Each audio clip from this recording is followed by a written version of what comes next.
Academic Staff Union of Universities ASUU has issued a STEM warning to the federal government.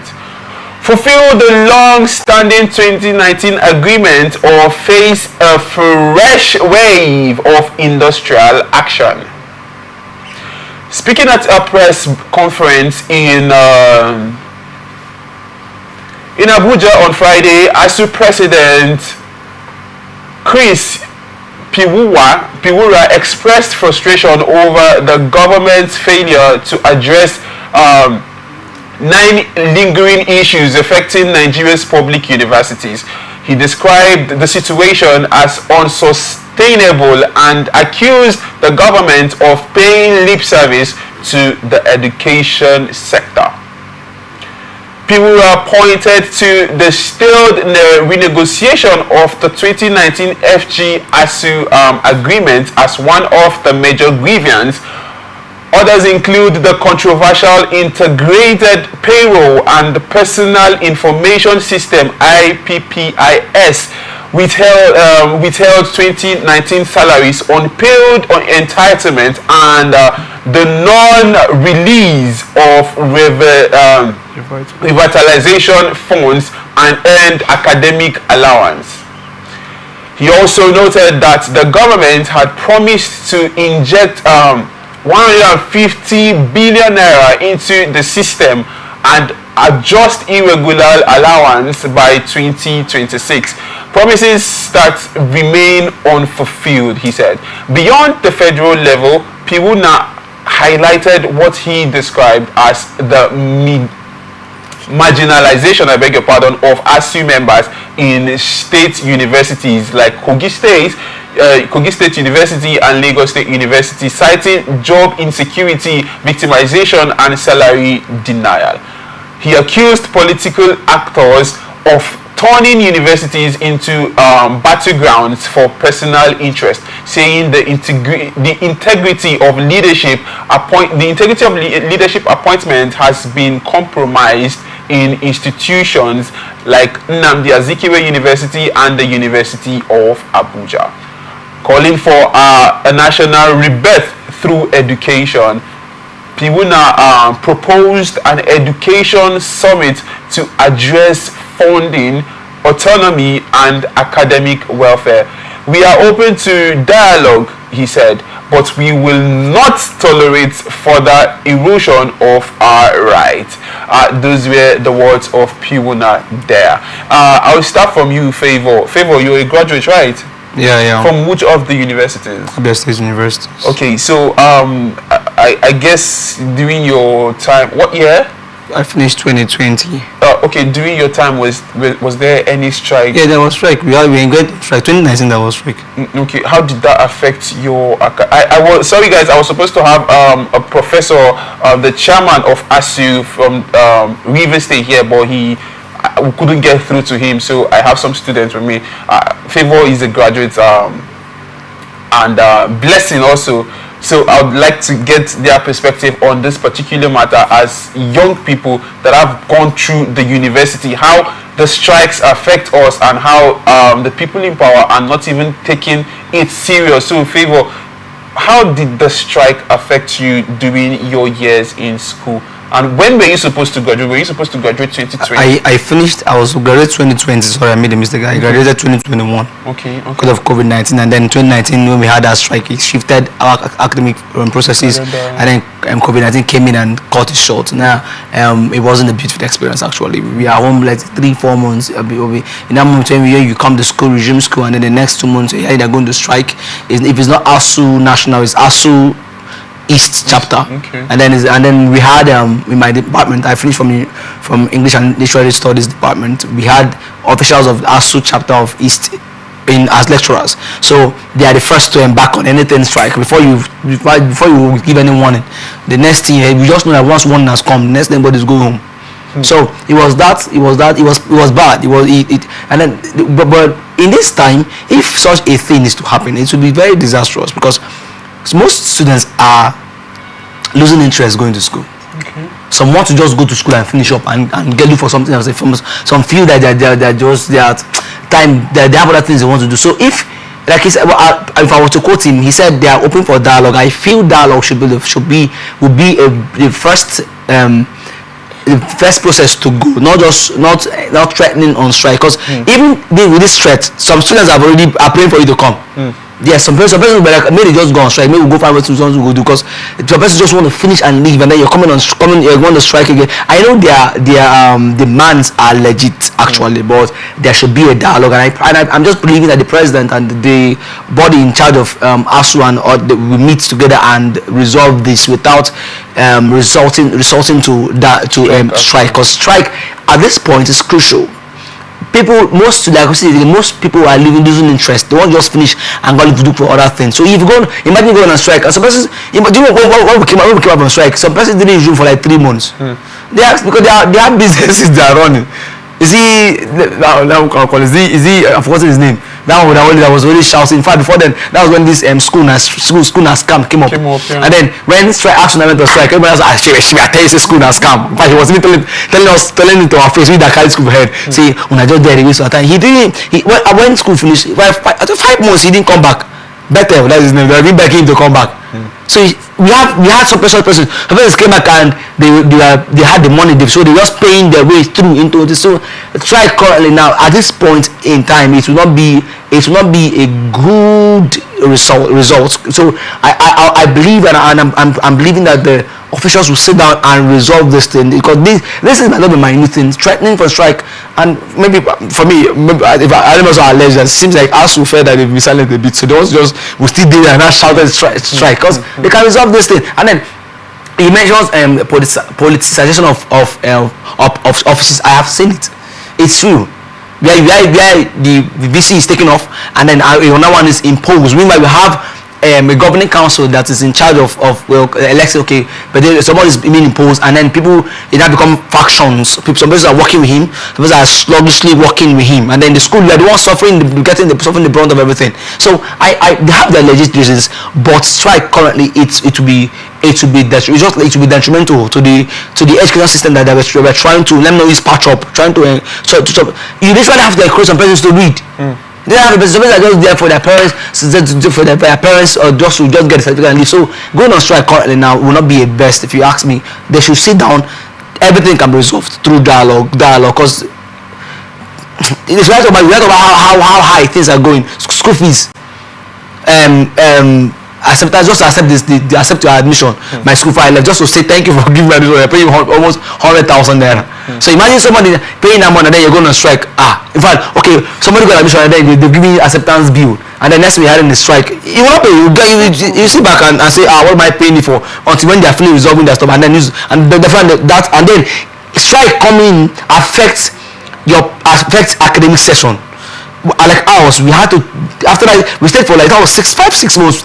We came back again, and then they started rushing us. I was the final year then. So what they told them to study within 3 weeks, they're doing it within 1 week, and to your detriment if you're not that fast. Yeah. So to catch up. So it affected most of us. People said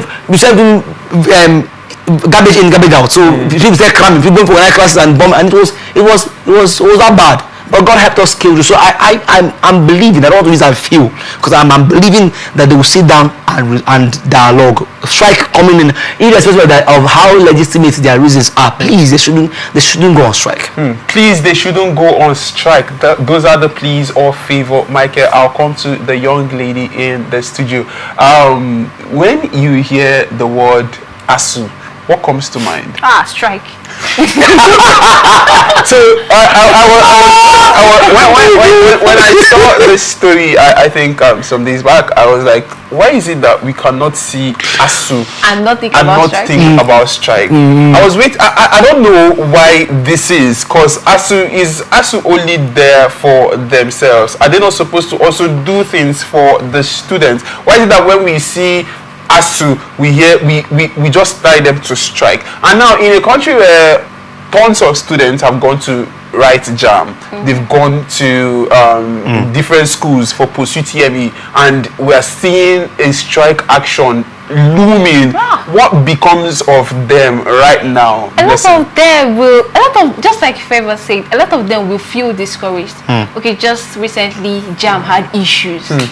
people are even yet to recover from that particular trauma. Somebody committed suicide. Somebody committed suicide. Some people It's are very yet, sad. like my younger sister, that she's so anxious. She has not seen her results. Tell me, God, let this my result not be worse than what the previous result that came. So some people are anxious. Like people are so imagine coming up with this strike. People are like, oh, let me just drop out. Let me just leave the whole. So this strike is not necessary. It's good that they came out to speak up. But ASUU should know, anytime you hear ASUU, what comes to your mind is strike. Because I feel that's the only thing they have to, that's the only thing they just, that's the only thing that they feel that's the only way they are ahead. That's the only way they are ahead. If you want to say something, they have to come up with strike, whatever. So the strike, this thing, it's not needed. We don't need it right now. Our students are stressed. A lot of students. Imagine people that just put a road jam. So they are stressed. Please, the strike is not needed. They should dialogue with the government. And I feel the government, please, they should listen to them. Because they are the way that they came up with this strike because they feel that if they just come up, if they're just so silent, if they're just so quiet about it, the government won't give them a listening ear. So they should come. That's why they came up with this particular threat that we are going on a strike, so they can get the attention they want from the government. So I feel the government should look their area. They've been complaining since 2009, and I feel public universities, I feel sometimes they're neglected. Seriously, they are neglected. Some things that should be done, the government, but at each year, each year the government that this particular amount is going to the education system, but we're not seeing it.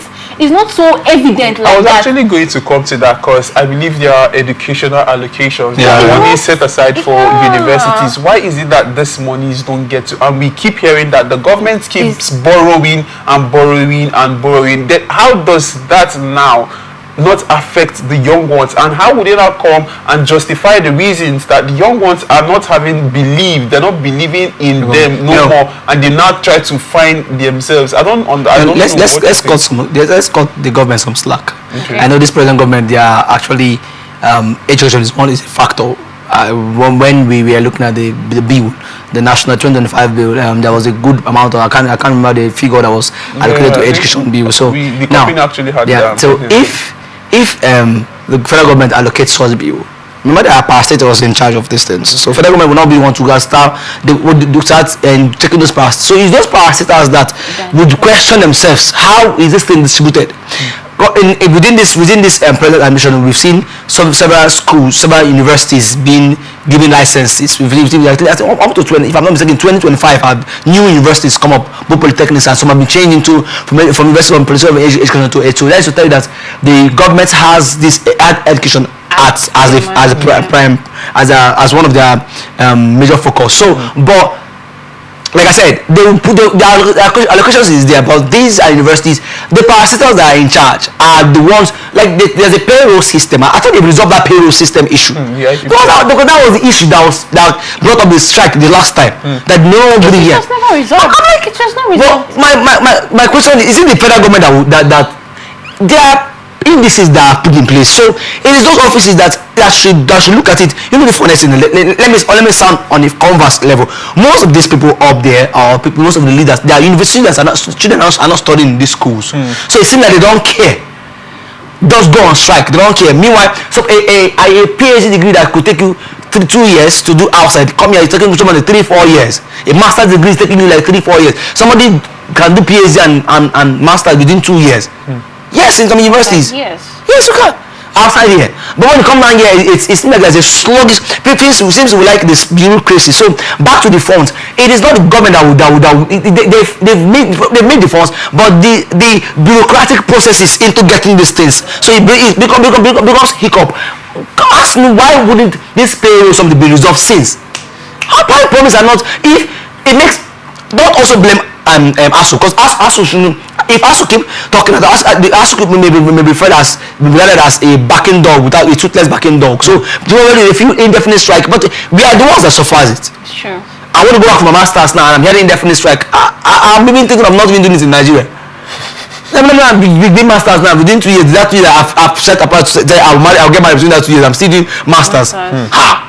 So they should look at the students, and like I said, people are discouraged. So indefinite strike is fine; it's their own force to, but it boils down to fall back on students. Well, for students that want to go for masters, I wish you good luck. But I know for some students, they say they are leaving masters for Master Jesus. So, Right. yeah, I'm sure there are some. There are a whole, not some. There are a whole lot of unanswered questions that we cannot answer, and I seriously wished that the chairman of ASUU here in Rivers State was able to join us for this particular conversation. I would have loved to get clarity from their own perspective. Like he should be watching. Yeah, he should be watching. I'm sure when I get the feedback from him, we'll have a repeat of this particular episode where I would have to hear. We would have to hear from him and hear their own side of the story. So we would have a balanced conversation. Yeah. So I would hope to get in touch with him. But for young ones that would want to go to school, what should be their motivation, Blessing? Let them leave strike. Let them not capitalize on all strike. I should not go to school. You should be motivated because education is not scam. In as much as there are some lapses and all that, but education is at least just go to school for your own good, just to be educated. Even if what you're studying in school, you don't have the plans of like pursuing that particular or going after, but at least just be educated, be enlightened, be learned. You get, just be motivated, derive motivation from even people that cannot speak well. Be like, I need to go to school, I will not be like this. And then if you get for that reason, somebody might have an argument that I don't want to go to school, but I know my ABC. I could put words together. I could just study online. Really? Yes. I could study online. On that perspective, what is education should be the definition point. Education is not tied to English. It's not tied to the book. It's tied to the height of education is character development. Thank you. Okay. And then education puts you to the beyond the school. It puts you through a process that it disciplines you. That's why it called your discipline. It disciplines you. It helps you to bear the I know I can bear any situation because I know how many times I drank Gary to lesson. It's not because of Gary, but I don't have to drink because of that. So we've experienced it to an extent. So education brings you, and then you come out, you pass through the experience. You understand? I don't mean the painful experience, but education is beyond the book. It's character. The height of education is character as an individual first, because we are an industry. So what it does is it's just like when you go to the refining industries. They keep refining natural resource, the natural oil. Yeah, that's the refining. At a point, they get kerosene. Yeah. When they get fuel, and they get petrol. So what education does is to refine you and then place you out there so you can fit into any sector. So it doesn't mean you must go to school. You must go to the 4 walls of schools, but at least learn. You can self-educate yourself. You can go get books. And someone Pastor P.D. Davis, he didn't go to school. His own school was my one flyover. Good at learn, but this guy teaches moguls of industries. Why? He saw himself as an industry, so it's beyond the 4 walls of the university. Those were the words of Favor Michael. Yes, you could actually self-educate if you don't want to go through all the strikes. Favor, right? Yeah. If you don't want to go through all the strike, but still go to school. Go to school, and then you're not having a well put together system. There are strikes here and there. You're not the first. I finished. That not finish. You're not the first. It's not the first. For somebody that is very time conscious and plans his life, and I want to get to school at this moment. Okay, after 4 years I should be done with school, and I'm coming to get into the university, and I'm seeing this like I'm talking now. Let me put myself as an instance. Put myself in the shoes of somebody who just wrote JAM, and I've planned my life. I've said, okay, I am 20 now. I want to get into school. I'll be done by 24. 2 years after, I should be working. I should already be a year after I'm done. I should be serving. Then maybe 26, I should have gotten a job. I'm working. Wow. 27, I would get married. Start planning my life. And I'm coming to see this. Doesn't that make me go back to rethink and say, do I really want to go to this school? It will make you go back. You go back and rethink. And then when you decide if you want to go to school, you go to school. If you want to learn trade, you go and learn trade. If you want to, so that decision is fine. So everybody gets to that point where you have to decide why are you want to spend 5-6 years studying the course. Why? The why should be your driving force. If you have a why, go and do for something else and do. There are many ways to make money. Right. Yes. So, but if so, okay, I want to. And then being a student does not stop you from earning money. Yeah, let me correct that too. You can be being in school and doing side hustles as long as you're not getting to. After when like if I go not if I go out as I'm going out to go to my master's out of the country, and then you're going to be working and do your master's because they expect that at least you should earn something. So, but if you feel that you just that's what they want to give you, want to focus on school, fine, focus on it and get what you want because. The why should be your reason. The why should be your reason. Does you have any other thing? Yes, and to add to what he said, if you're planning yourself, if you're planning to school in Nigeria, please be aware, be self-aware. You know you are making your plans, but also remember that you're in Nigeria. You might have your own plans and Nigeria would plan you, or you might have your own jam would jam you. Because I wrote jam 4 times, like 4 good times. I've already planned my life. Oh, I left secondary school, I think at 16 or I think 16. I left secondary very early. Okay. 16 years, that was when I wrote my work. My plan was, okay, I'll enter school by 17, by 21, I should be done with school. But I wrote jam, I was writing jam till I was 21. Jesus. Did he give you shirt? Brand ambassador. Yeah, jump shirt with pen. I wasn't passing. I don't know. Not like I wasn't passing. I was passing jam. I never had less than 200. I was passing jam. 210, 212, 220 something. I don't know if you get. Well, at the same time, I was that period. I was waiting. I was like, well, Nigeria. This is Nigeria for you. I wasn't discouraged. I was still writing jam. I knew that, okay, this is Nigeria. You might just plan yourself and Nigeria will replan you. So while you're making plans, you'll be like, oh, I should get my... Please be aware that you are in Nigeria. Make all that plans. Be aware that, okay, you might plan yourself and Nigeria. That should not be a reason why you should be discouraged. You get, I miss all the blah, blah, blah, blah, blah. I miss all the struggles and all. You should know that, oh, Nigeria might have all whatever. So please, even if you are planning yourself, also know that you are in a country that is not stable. We are not stable. Our education system is not stable. Something can happen. ASUU strike, jam, whatever. So please, that should not be a reason why you should be discouraged because you are like, ASUU this, ASUU that. There are people that went to school and came out, man. You should not be. You are not the first. You're not going to be the last. So that's just it. Okay.